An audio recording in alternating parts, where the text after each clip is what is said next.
the worst days of your life were your greatest gift. Your greatest gift to yourself and the greatest gift to the world. Every single person in this room has an incredible backstory that could inspire, serve, and help transform the lives of millions of people around the world. It can also give you a deep, fulfilling, and exciting purpose to wake up to every single day. It also has the opportunity to pay you an absolute fortune. However, many of you haven't cashed it in. You're scared to share it. It might not be big enough. It might not be entertaining enough. You might not like talking about yourself. But the reality is, people want to hear it. We go to war over stories. We start families over stories. We shift careers over stories. And the reality is, you might have a story that someone in the world needs to hear to go to the next level and unlock life on their terms. I'm going to share with you a framework that is going to help you articulate your story, how to find it amongst the mess in your life, how to dissect it, how to look at the worst days, the best days, and put it all together into a well-articulated journey that others can buy into, can follow, can learn from, and expand. My story didn't start too well. I was diagnosed with type 1 diabetes. It was sent to kill me. I was directionless, and I was also broke. Not a good mix. But the reality is, I decided to do something about it. I was defiant, and that is the one word that will determine whether or not you are successful in life or whether you do big things or you do nothing, is looking at your current circumstances and deciding to do something about them. If you don't defy your circumstances, you'll never defy your life. So let's get stuck in. I'm going to teach you how to build a personal brand that leads, heals, and pays. And this can be used by anyone in the room. If you're thinking about starting your own business, if you're already in a business and you're thinking about doing a new thing, or you want to lead a charity, you want to lead a community, this framework can be utilized for all of that. So let's use it. The first thing you need to realize is that everything you need is inside you. Nothing is missing. There are stories about your life that could inspire all walks of life, but you just need to own them and share them. They don't need to be perfect, they just need to be real. And you have to promise one thing after this talk, is that you will own it and you will share your story. So here is the framework. When you're building a personal brand, it's important to realize one thing. People buy from people. In a world where everyone is producing content right now, in a world that's owned by large corporations, in a world where AI is taking over content and you don't know what you're looking at, people want authenticity and transparency and trust more than ever. And the only way to do that is to bring your story out. The one thing that's going to differentiate you from anybody else is your story and your style. How you dress, how you talk, how you speak, how you show up. So let's start with you, the founder, the who behind the story. There are 3 important parts to unpacking your story. Feel free to work through with me on this, or you can watch the replay and go back and forth. But by the end of this, you will have a complete personal brand story. The second is the what, the big idea behind everything that you stand for. And then the how, the delivery. This is the important piece. How you serve others with your life story. How you can turn it into a business, a movement, a product, whatever it is. Here's the truth about leadership. People follow leaders because they go first. If you want to lead, you've got to go first. People don't follow experts, they follow leaders worth modeling. Think of anybody that you follow right now, anybody that you look up to, whether it's a great sports person, business person, whoever it may be. They have an incredible backstory, and you've bought into that backstory. There's part of you that can relate to it, but there's also part of you that looks up to parts of it. So when we look at your backstory, every single person in this room has a series of events that they've been through that have been their worst days. Your worst days are maybe the days that you lost a loved one, lost a limb, got diagnosed with a life-threatening condition, or your partner did, or you got sacked, or maybe you beat addiction. Whatever it was, we've all had our worst days. I want you to think about the 3 to 5 worst days that you've ever had in your life. Rock bottom. I then want you to think about the 3 to 5 best days in your life. What you will find is when you go from worst to best is that they are polar opposites. If I use my life as an example, I was an overweight kid with type 1 diabetes. Polar opposite. I was Junior Mr. Universe. I was a very successful and decorated bodybuilder on many magazines. If you used to walk into the bookshop, you used to see me on the front of the magazines lifting dumbbells. On top of that, I wrote the world's first encyclopedia on how to build muscle with diabetes and led thousands of people with type 1 diabetes to lift weights and exercise. On top of that, I became one of the most prolific personal trainers in Europe, one of the first personal trainers to ever sell online coaching when it wasn't a thing. On top of that, I also began coaching coaches and have helped turn an under-respected, undervalued career into a thriving career that many people want to pursue. So how do I go from being overweight with type 1 diabetes to the complete opposite? On top of that, I was broke. I built a business that's made me financially free in my 30s. I control my time. I never have to worry about money. Again, the polar opposite. And on top of that, I was directionless. Whereas now, I've had an exciting mission and purpose to wake up to every single day. A purpose and a mission that gives me energy, that pulls me out of bed, that gives me direction, that gives me future. And a mission that's never ending. So I want you to realize that when you sit down and compare your worst days to your best days, that there is an aspirational arc between the two of those. And that aspirational arc is what people buy into. You need the bad days and you need the good days. The bad days create relatability. The good days create the impression that you have overcome the biggest battles, the biggest monsters, and the biggest mountains. And people want to see that mix. They don't just want to see somebody celebrating success all the time. They want to see somebody who's overcome the darkest days. And there are plenty of people out there with type 1 diabetes that were directionless, plenty of personal trainers and coaches that didn't know how to build a business, and plenty of people out there that thought their life was over because they had autoimmune condition. And I showed them that that was not true. Here's the thing. You cannot teach from a place that you haven't been authentically. You cannot teach what you have not done. You cannot teach what you have not lived. Your life demonstrates what you think. There's a big difference between your thinking and your intentions. A lot of people think they want to do stuff, but their intentions are different, and their life doesn't showcase what they want to actually show. And here's the important piece. In that transition from worst days to best days, you will have developed a series of beliefs. I have 3 core beliefs in my life. Number 1, the biggest, most important belief that you need to have is if you look at your life and you're not happy with it, you do something about it. Defiance. The second biggest belief is that the life that you want is on the other side of the decisions that you have not made. And that requires you to have courage. Courage is acting with your own faith that you know it will work out either as a lesson or as a victory.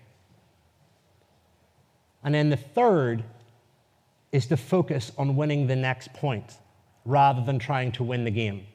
In social media, where we see a highlight reel and we see somebody with the end result of a 20-year career, 30-year career, 10-year career, we may think that we're missing out.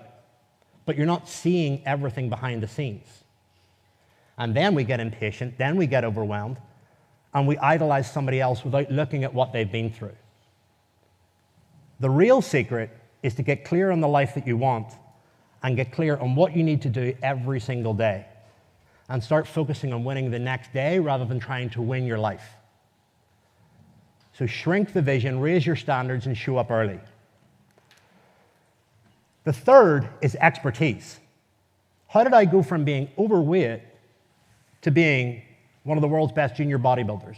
How did I go from being broke to having financial freedom in my 30s? I had to develop expertise.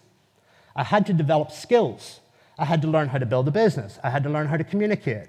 I had to learn about money. I had to learn about my body, my physiology, my psychology, my nutrition, my lifestyle. And those are the areas that I mastered. I mastered those areas. I achieved goals and outcomes that other people wanted to achieve. And it just so happens that I've made a career, a living, and found a purpose in those skills. And those are the very things that have driven me to the level that I'm at now and the level that I'm going. So, your story earns attention, your big idea earns belief. The big idea is the mission behind your work. My first mission was to become the strongest version of myself and not to accept the odds that were against me. My second mission was to help others with type 1 diabetes realize that there was hope and realize that they could actually live a great life. My third mission was to help other people with all of the skills that I had learned with nutrition, training, and exercise that I used on myself. The next mission was to help career-focused personal trainers build a real business and live life on their own terms. So my mission has always been a 50-50 balance between serving myself and serving others. When you focus on just serving yourself, it's overly narcissistic and it's going to fail. When you focus on just serving others, you become a charity and it will also fail. So understand that your mission is the very thing that's going to get you out of bed in the morning. Your mission is the most potent source of energy in your life. Forget doing ice baths, forget going to the gym. The biggest, boldest missions will drive you to levels that you never thought possible. And in life, we often overlook our mission and we forget about it and we focus more on metrics, vanity metrics, numbers, rather than our mission. My mission was to serve and change people. And the only way that I could do that was by saving myself first. And I wanted to gift back to other people what I had gifted myself. And many of you that are in business right now went into business as a result of circumstances that you did not like in order to save yourself. And those skills have allowed you to get to a particular level that you can now help and serve others. And that is very fulfilling and very rewarding, both for you and for the world. You will have unique stances over the course of that journey. What are you strongly against? What are you strongly for? Again, that portrays a level of style. That portrays whether people will love you or they will hate you.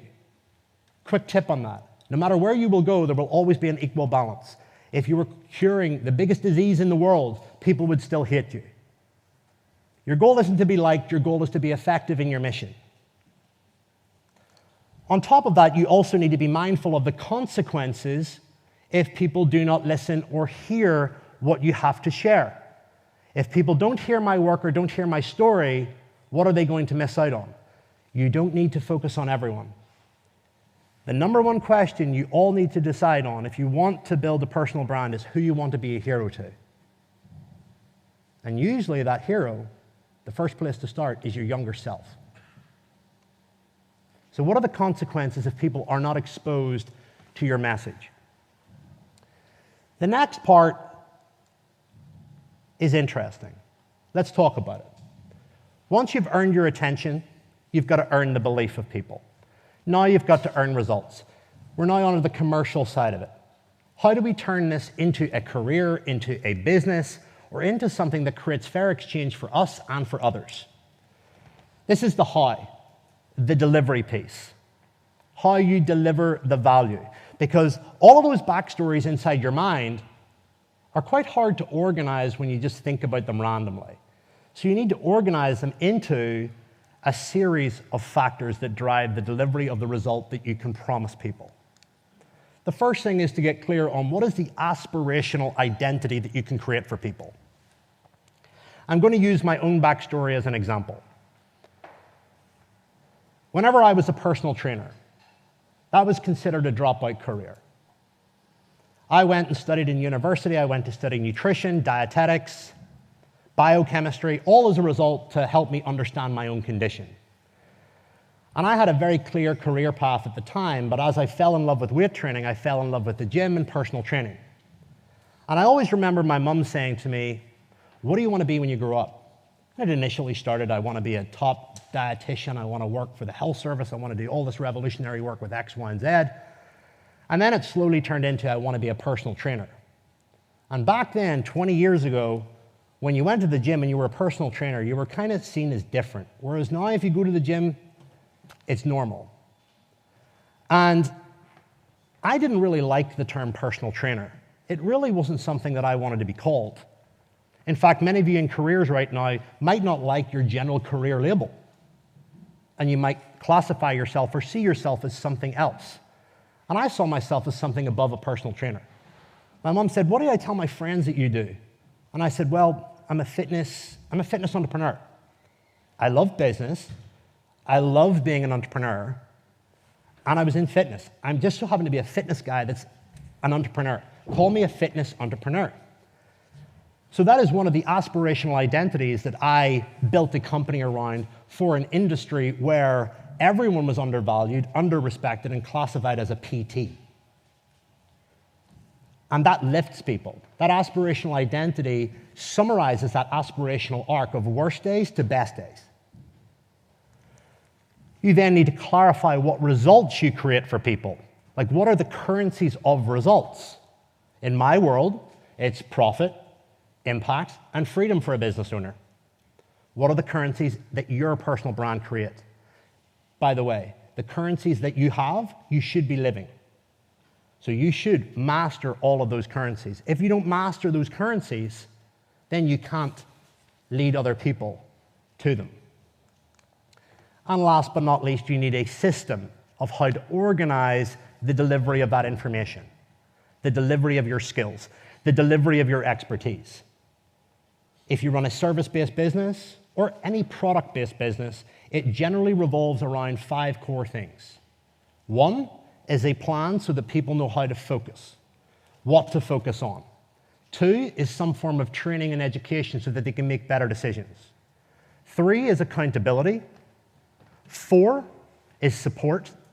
And 5 is community, so that they never get stuck and they're surrounded by a community of heroes, peers, and mentors to hold them to a higher standard.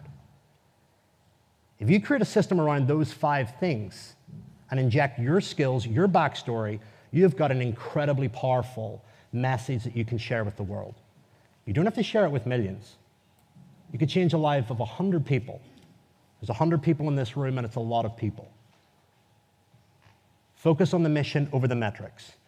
That is your personal brand. Behind every system, every stance, every result, there is a mess. That's what makes sharing this message worth listening to. The bigger the mess, the more important the story. And that, ladies and gentlemen, is how you turn your mess into your message. All of this is built around your mess. Did you ever stop to think that those worst days where you thought your world was collapsing could actually be your greatest gift? They were. Use them. Now, before I leave the stage, and before you commit to building a personal brand, in whatever niche, in whatever industry, in whatever sector that you're in, ask yourself one important question. And this is a question that lives at the front of my mind 365 days a year. When I'm with my family, when I'm with my team, when I'm with my clients, everywhere I go, it is a question that comes before my actions. Am I worth modeling? My question to you is, are you worth modeling? When you're around your kids, when you're around your peers, you want to be a man or a woman that is worth modeling. And that is how you lead others, heal others, and ultimately build a life of purpose and meaning.